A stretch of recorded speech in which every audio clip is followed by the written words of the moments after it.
இனிய உறவுகளுக்கு வணக்கம்.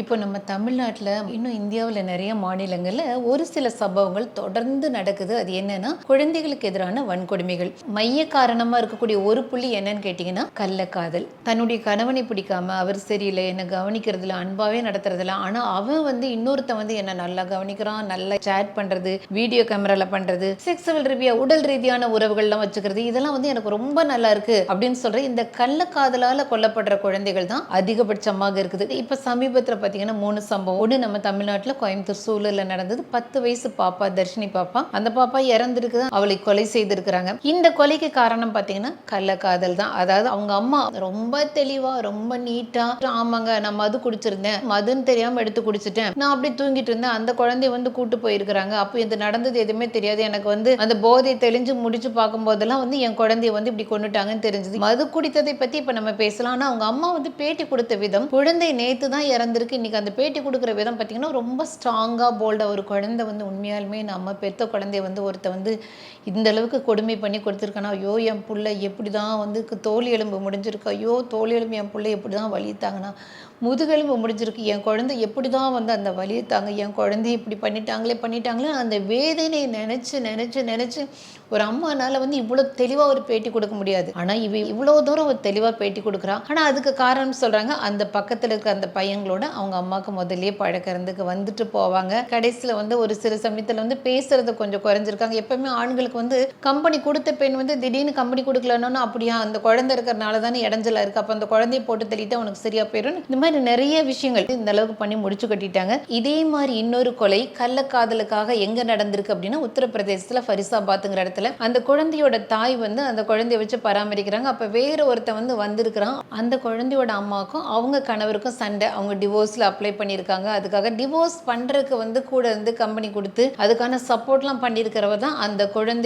கொன்ற அந்த இளைஞன், அந்த கிராதகன், அந்த அரக்கன். அவன் தான் உன் புருஷனை நீ டைவர்ஸ் பண்றதுக்கு நான் உனக்கு நான் வக்கீல் கிட்ட கூட்டு போறேன், அவன் அப்படிலாம் பண்ணானான்னு சொல்லி கம்பெனி கொடுத்து பேசி அவங்களுக்குள்ள ஒரு ரிலேஷன்ஷிப் டெவலப் ஆயிருக்கு. அப்படி இருக்கும்போது அந்த ஆள் ஒரு கட்டத்துல நான் உன்னை கல்யாணம் பண்ணிக்கிறேன்னு கேட்டிருக்காங்க. இவன் வேண்டாம் அப்படின்னு மறுத்திருக்கான். ஏன்னா முதல்ல நல்லா பழகின மாதிரி ஒரு உறவு, நல்லா இருந்த மாதிரி உறவு, சில சமயம் அவனுடைய கேரக்டர் தெரிஞ்சனா மேபி விலகி இருக்கலாம். ஆனா அந்த மாதிரி விலகும் போது அப்போ நீ என்ன கல்யாணம் பண்ண மாட்டேங்கிறியா, நீ தான் டிவோர்ஸ் பண்றீல புருஷன், அப்புறம் என்ன சம்மதிக்க மாட்டேறியா, அந்த குழந்தை இருக்கிறனால தானே உனக்கு என்ன சம்மதிக்க பிடிக்கலன்னு சொல்லிட்டு, சரி குழந்தைய நான் தூக்கிட்டு வெளியே கூட்டு போறேன்னு சொல்லி, குழந்தை நீங்க பார்க்கலாம், அந்த வீடியோ நாங்க சைட்ல போட்டிருக்கோம். மனசு ரொம்ப இலக்கமான மனசு இருக்கவங்க இதை பார்க்க வேண்டாம். ஏன்னா இன்னைக்கு சமூக வலைதளங்கள் எல்லாமே இந்தியா முழுக்க உலகம் முழுக்க இதை சுத்திட்டு இருக்காங்க. அந்த குழந்தைய எடுத்து அதை தூக்கி தரையில போட்டு அடின்னு அடிச்சு அந்த சின்ன பிஞ்சு குழந்தைய அவ்வளோ கொடுமைப்படுத்தி அந்த குழந்தை ஸ்பாட் அவுட் ஆயிருக்கு. அந்த குழந்தைய தூக்கிட்டு வரக்கூடிய அந்த குழந்தை எவ்வளோ அடிபட்டிருக்கு, அது எல்லாமே நீங்க இந்த வீடியோல பார்க்கலாம். இங்கேயும் உத்தரப்பிரதேசம் ஃபரிசாபாத் இங்கேயும் என்ன நடந்திருக்கு, இந்த சின்ன பிஞ்சு குழந்தையோட அம்மா கணவனை டிவோர்ஸ் பண்ணிட்டு வேற ஒருத்தங்க கூட ஒரு பழக்கத்துல இருந்துட்டு கடைசியில் அவங்களோட சண்டை போடும்போது, இல்ல நான் உன்னை கல்யாணம் பண்ணலங்கும் போது நடந்த கொடுமை தான் இது. மூன்றாவது இதே மாதிரி தான் இன்னொரு சம்பவம் இதே வாரத்துல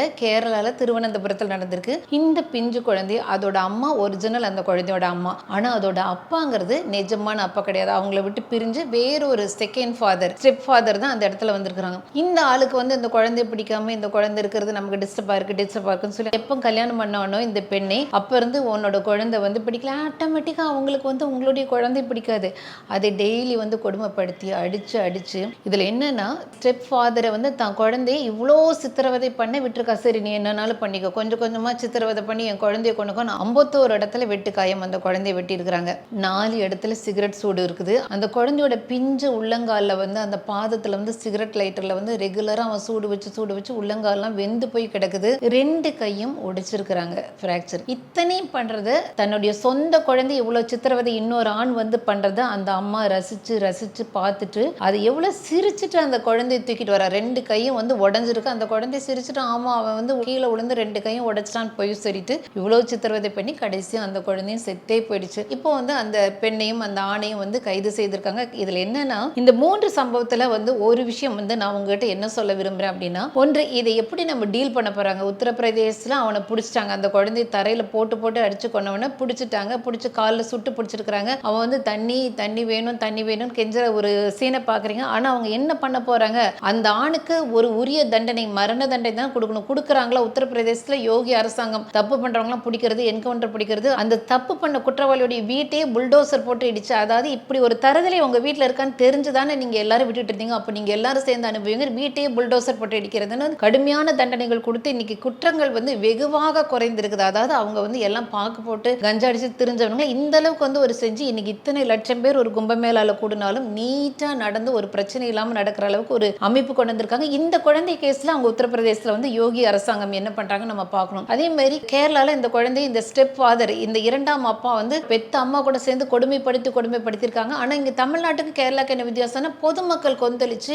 எல்லாரும் போட்டு அந்த ஆணை போட்டு அடிக்கிறது உதைக்கிறது, அவனை நிச்சயமா பனிஷ்மெண்ட் கொடுக்கணும். நான் அந்த மக்களே கொந்தளிச்சு ஒரு புரட்சியை பண்ணி இன்னைக்கு ஒரு பெரிய போராட்டம் பண்ணி அவனை கூட்டு போயிட்டு இருக்காங்க. அந்த பெண்ணையும் வந்து கூட்டு போறாங்க. அந்த பெண்ணை கூட்டு போற ஸ்டைல் பார்த்து தமிழ்நாட்டில் வந்து சூப்பரா கூட்டு போறாங்க. கமெண்ட்ஸ் எல்லாம் பாத்தீங்கன்னா அவளுக்கு அங்க ராஜ விருந்து, அவளை நல்லா கவனிச்சு அவ வரும்போது நல்ல சூப்பர் ஃபிகரா அவ வந்து சிறை தண்டையில இருந்து அவளுக்கு நல்ல உபச்சாரம் பண்ணி வெளியே வரும்போது நல்லா சூப்பரா அருமையா வெளியே வருவா, இப்படித்தான் இவங்க தண்டிப்பாங்க கீழே கமெண்ட் போடுறாங்க. அப்படி பார்க்கும்போது கேரளாலையும் நம்ம தமிழ்நாடு மாதிரி கரெக்டா தண்டனை கொடுப்பாங்க இல்லையான்னு தெரியல. இதையும் நம்ம பொருந்தது பார்க்கணும். மூன்றாவது நம்ம தமிழ்நாட்டில், அதாவது இது வரைக்கும் திமுக அரசாங்கம் என்ன பண்ணுவாங்கன்னா ஒருத்தனை பிடிச்சிட்டா வேணுட்டு சும்மா காலில் கட்டி போட்டு அவங்க 2 தோல் வச்சு நொண்டி வர மாதிரி காமிப்பாங்க. அடிச்சிருக்க மாட்டாங்க, உதச்சிருக்க மாட்டாங்க. ஆனா வெறுமனே காலில் கட்டி போட்டு அவனை அடிச்சு ஏதோ நொண்டி வர மாதிரி ஒரு சீனை காமிப்பாங்க. இல்லைன்னா ஹாஸ்பிட்டல் பெட்ல படுத்திருக்க மாதிரி நாங்கள் அவ்வளோ தூரம் அவனை அடிச்சிட்டோங்கிற மாதிரி ஒரு பொய்யான பிம்பங்களை பண்ணுவாங்க. இது வந்து நம்ம தமிழ்நாட்டுக்கும் ஆனா எந்தவித தண்டனை கிடைச்சதா இருக்கு. இனி தாவேக அரசாங்கம் என்ன பண்ண போறாங்கன்னு தெரியல. ஆனா நான் நம்மளுடைய தமிழக மக்கள்கிட்ட இதுல வந்து ஒரு முக்கியமான விஷயம் பேசுறதுக்காக வந்திருக்கேன். எதுக்குன்னா நீங்கள் ஒருவேளை இந்த வீடியோ பார்த்துட்டு இருக்கவங்க என் ஹஸ்பண்ட் சரியில்லை, என் ஹஸ்பண்டுக்கு எனக்கும் நிறைய சண்டை வருது, கொஞ்சம் கூட என்ன மனுஷியாவே மதிக்கிறது இல்லை, அவர் எப்போ பார்த்தாலும் என்ன டார்ச்சர் பண்றாரு, ஆனா எனக்கு இன்ஸ்டாகிராம் மூலமா ஒருத்தர் பழக்கமானார், ஃபேஸ்புக் மூலமா ஒருத்தர் பழக்கமானார், ஏதோ ஒரு ஆன்லைன்ல நாங்க அப்படி சேட் பண்ணி ஒருத்தங்களை பிடிச்சிட்டோம், இல்லை அங்க பார்த்தோம் இங்க பார்த்தோம் யாரோ ஒருத்தரோட பழக்கமானாங்க. ஆனா அவர் கூட பேசும்போது எனக்கு ரொம்ப நல்லா இருக்கு, 2 பேரும் பேசுறது, வீடியோ கேமரால பார்த்து முகம் பார்த்து பேசுறது, சேட் நைட் விடிய சேட் பண்றது, அப்பப்போ மீட் பண்ணி எல்லா விஷயங்களும் நாங்க பகிர்ந்துக்கிறது, இன்க்ளூடிங் செக்ஸுவல் லைஃப் எல்லாமே பண்ணி புது காதலன் கூட இருக்கும்போது எனக்கு நல்லா இருக்கு, எனக்கு வந்து லைஃப் வந்து இப்போ ரொம்ப நல்லா இருக்கு, எனக்கு நிறைய இன்பங்கள் அவர் மூலமா கிடைக்குதுன்னு சொல்ற எல்லா பெண்களும், நான் உங்களை வந்து எந்த விதத்திலும் குறை சொல்லலை. ஒரு விஷயம் போச்சுக்கோங்க, இந்த மாதிரி நீங்க கணவன் அல்லாத இன்னொரு இடத்துல வந்து ஒருவேளை உங்க கணவன் உண்மையாலுமே கொடுமைப்படுத்துறாரு, சத்தியமா அவர் வந்து ஒரு சாடிஸ்ட் சைக்கோ, அவரோட இருக்க முடியல, நீங்க இன்னொரு தேடும்போது அந்த ஆள் வந்து எனக்கு ஒன்றை மட்டும்தான் பிடிக்கும், உன் பிள்ளைய வந்து எனக்கு பிடிக்கல அப்படின்னு சொல்லுவாங்க. இல்லைன்னா உங்க பிள்ளை மேல ஏதாவது ஒரு குற்றங்கள் சொல்லிட்டே இருப்பாங்க. அவன் ஏன் இப்படி பண்றான், அவன் ஏன் சாப்பிடவே மாட்டேங்கிறான், அவன் ஏன் இப்படி பண்றான், அவன் ஏன் இப்படி குப்பையை போடுறான், அவன் ஏன் இவ்வளவு சோம்பேறியா இருக்கிறான், இவன் ஏன் தூங்கிக்கிட்டே இருக்கான், இவன் எப்ப பார்த்தாலும் போனை பார்த்துட்டே இருக்கான்னு உங்க குழந்தை வந்து ஏதாவது கார்னர் பண்ணி இவன் ஏன் வீட்டுல வந்து இப்படி பண்றான், உங்க குழந்தை வந்து ஒண்ணுனா குறை சொல்லிட்டே இருப்பாங்க. அதாவது எல்லா குழந்தைகளும் செய்யக்கூடிய ஒரு சாதாரணமான சேட்டைகள், குறும்புகள், இது எல்லாமே நம்ம அழகா ரசிப்போம். அம்மாமார் அது என்ன அப்படி இதே இப்படி பண்ணுதுன்னு ஒவ்வொன்னா உங்க குழந்தைகளுடைய மைனஸ் பாயிண்ட்ஸ் மட்டுமே ஃபோக்கஸ் பண்ணுவாங்க. நம்ம முதல்ல கொஞ்ச நாள் வந்து நம்ம குழந்தைக்கு வந்து சப்போர்ட் பண்ணி சின்ன குழந்தை தானே அப்படிங்குவோம். ஆனா வந்து போகிற போக்கில அவர்கள் அந்த புது காதலன் கொடுக்கக்கூடிய செக்ஸுவல் இன்பம், இந்த மாதிரி இதுல கிடைக்கக்கூடிய ஒரு பெரிய கிளர்ச்சி, நைட் நேரம் பேசுற சேட், இதெல்லாம் பார்க்கும்போது அந்த சந்தோஷத்துக்கு முன்னால பார்க்கும்போது இந்த குழந்தை இல்லைன்னா அவர் இன்னுமே என் கூட நெருக்கமா இருப்பார் அப்படின்னு நினைச்சிட்டு நீங்க வந்து அந்த குழந்தைகளை வந்து கொடுமைப்படுத்த ஆரம்பிக்கிறீங்க. கடந்த வருஷத்துல பாத்தீங்கன்னா டெய்லி நியூஸ் பேப்பர்ல பாத்தீங்கன்னா 2 நாளைக்கு ஒரு நியூஸ் பேப்பர் வந்து கள்ளக்காதலனால இந்த கொலை, கள்ளக்காதலன்னா வேற என்ன சொல்றாங்க, கணவன் இல்லாம இன்னொரு உறவை வந்து கள்ளக்காதல் உங்களுக்கு பேப்பர்ல சொல்றாங்க. மொத்தத்துல இந்த உறவுகளுக்கு வந்து நம்ம குழந்தைய பிடிக்காது. நான் வந்து பெண்கள்கிட்ட நம்ம சகோதரிகள்கிட்ட கேட்கறது என்னன்னா, இவங்களுக்கு பிடிக்கல நம்ம குழந்தைய நம்ம வந்து மைனஸ் பாயிண்ட் மட்டுமே பார்க்குறோம். ஒருவேளை இவங்க நம்ம லைஃப்ல வரலன்னா நம்ம குழந்தைகளை அதோட மைனஸ் பாயிண்டோட நம்ம அக்செப்ட் பண்ணிட்டு அவங்களுக்கு அன்பு மூலமா சொல்லிக் கொடுக்கறது, கொஞ்சமா அழகான விஷயத்தை புரிய வைக்கிறது, நல்ல விஷயத்தை அன்பா சொல்லிக் கொடுக்கறது, இப்படிதான் நம்ம குழந்தைகளை திருத்தணும்லே அடி உதவி ஒரு தீர்வாகுது. கிறிஸ்தவர்களுடைய பைபிள் வந்து குழந்தை வளர்ப்புல வந்து ஒரு வசனம் போட்டிருப்பாங்க, பிதாக்களே உங்கள் குழந்தைகளை கோபப்படுத்தாதீர்கள் அப்படின்னு. அதாவது பிதாக்களேன்னா அப்பாக்களே உங்க குழந்தைகளை வந்து கோபம் கூட படுத்தாதீங்க, அதாவது அவங்கள ப்ரோவோக் பண்ணாதீங்க, டென்ஷன் பண்ணாதீங்கன்னு. உங்க எல்லாரையும் பார்த்து ஒன்று கேட்குறேன், நீங்க ஒரு தப்பு பண்ணிட்டீங்க, உங்க தப்பு பண்ணும்போது உங்களை நாக்கப்படுங்கிற மாதிரி 4 கேள்வி கேட்கறது, வச்சு 4 வீசுறது, அடிக்கிறது, காலை உடைக்கிறது, இப்படி செஞ்சா நீங்க அந்த தப்புல இருந்து திருந்துவீங்களா, இல்ல உங்களை பொறுமையா நிதானமா உட்கார வச்சு ஒரு காரியங்களை புரிய வச்சு அன்பா சொல்லி கொடுத்தா நீங்க திருந்துவீங்களா? நிச்சயமா நம்ம எல்லாரும் 2வது ஸ்டைல தான் நம்ம திருந்துவோம். ஒருவேளை இந்த செகண்ட் ஸ்டைல வந்து நம்ம திருந்தலைன்னா அடிச்சு உதச்சு அவர்களை சித்திரவதை பண்ணி ஒன்றும் திருத்த முடியாது. ஸோ அன்பினால முடியாத காரியம் இல்லை. அப்படி இருக்கும்போது குழந்தைகளை வளர்க்குற அம்மா வந்து உங்களுடைய காதலர்கள் உங்க குழந்தை ஏதாவது ஒரு சின்ன குறை சொன்னாங்கன்னா முழிச்சுக்கோங்க. இன்னொரு விஷயம், நீங்க ஒருவேளை அவங்களை திருப்திப்படுத்தி அவங்க வேணும், அவங்க மூலமா கிடைக்கிற இன்பம் வேணும்னு நினைச்சீங்கன்னா அந்த இன்பம் உங்களுக்கு எது வரைக்கும் கிடைக்கணும், நீங்க இளமையா இருக்கிற வரைக்கும், நீங்க செக்ஸுவல் இன்பத்தை நல்ல பூரணமா கொடுக்குற அளவுக்கு ஹெல்த் உங்களுக்கு இருக்கிற வரைக்கும் அந்த இன்பம் உங்களுக்கு கிடைக்கும். ஏன்னா அவனுக்கு ஒரு ஃப்ரீயா வந்து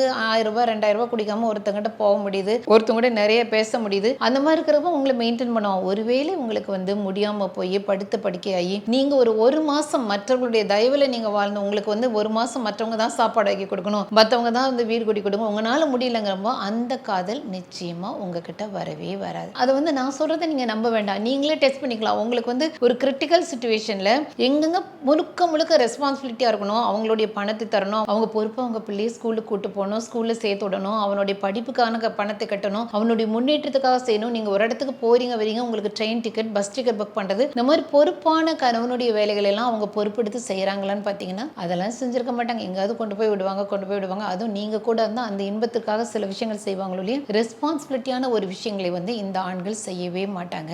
வெறும் உடல் சுகத்துக்காக, நான் வந்து இது சொல்றது வந்து கொஞ்சம் ஸ்ட்ராங்காக இருந்தால் கூட அதுதான் உண்மை. வெறும் உடல் சுகத்துக்காக, கிளர்ச்சிக்காக நம்ம குழந்தைகளை யாரோ ஒரு நாய் வந்து அவன் தப்பு நம்ம குழந்தை தப்பே பண்ணட்டும், ஆஸ் அ மதரை நம்ம பார்த்துக்குவோம், இன்னொருத்த வந்து சொல்லக்கூடாது, நம்ம பேசவே வேண்டாம், நம்மளுடைய வாழ்க்கை அந்த குழந்தைங்க ஒரு பாடமாக எடுத்துப்பாங்க. ஸோ இந்த மாதிரி தான் ஒரு குழந்தைகளை திருத்த முடியும் இல்லையா? அடித்து உதச்சி சிகரெட்டில் சூடு வச்சு இதெல்லாம் நடக்காது. நம்ம குழந்தைங்களை அவனுங்களுக்கு பிடிக்கவே பிடிக்காது. நம்ம குழந்தைங்களை ஒரு நாளும் ஒருத்தனை ரசிக்க மாட்டோம், அவ்வளோ சுயநலவாதிகள். இந்த குழந்தை இவ்வளோ வெறுக்கிறவன் நாளைக்கு உங்களை வந்து நீங்கள் முடியாத காலத்தில் எப்படி அவன் பண்ணுவான், தூக்கி தலையில் வச்சு ஆடுவான்னு நினைக்கிறீங்களா? சாதாரண சுகத்துக்காக நம்ம குழந்தைகளை வந்து நம்ம இழக்க வேண்டாம். இது உண்மையாலுமே உங்களுக்கு நிஜமான காதலாக இருந்தால் உங்கள் குழந்தையை நேசிக்கும். ஒரு வார்த்தை வந்து உங்கள் குழந்தையை திட்டக்கூடாது, ஒரு வார்த்தை உங்கள் குழந்தைய வந்து காயப்படுத்தக்கூடாது. ஏதோ இருந்தாலும் நீங்கள் பார்த்துக்கோங்க, நம்ம குழந்தைய பார்த்துக்க நமக்கு தெரியும். இன்னொருத்த வந்து எடுத்து கொடுக்க வேண்டாம். நீங்கள் போய் சொல்கிறீங்களா ஓம்புள்ள அப்படி இருக்கு, ஓம்புள்ள அப்படி இருக்கு, அதெல்லாம் நம்மளோட பிஸ்னஸ் கிடையாது. அதனால் இந்த மாதிரி காதல்கள்னால நம்ம குழந்தைகளை தொலைக்கிறது, சித்திரவதை பண்ணுறது மகா பெரிய பாவம்.